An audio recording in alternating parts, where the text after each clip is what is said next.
ہر تمنا دل سے رخصت ہو گئی، اب تو آجا، اب تو خلوت ہو گئی۔ یہ رات دن اللہ کے لیے انہوں نے قربان کیا۔ قرآن کہتا ہے ان اللہ اشترى من المؤمنین انفسهم واموالهم بان لهم الجنہ۔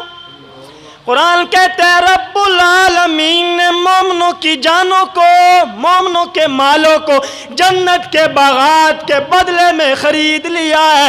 اللہ فرماتے ہیں میں نے مومنوں سے جانیں بھی لے لی، مال بھی لے لیے، بدلے میں ان کو جنت کے باغات عطا فرمائے ہیں۔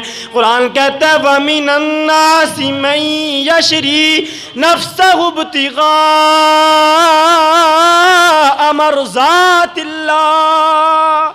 لوگوں میں سے کچھ ایسے بھی ہوتی ہیں جو اپنے آپ کو اللہ کی رضا کے بدلے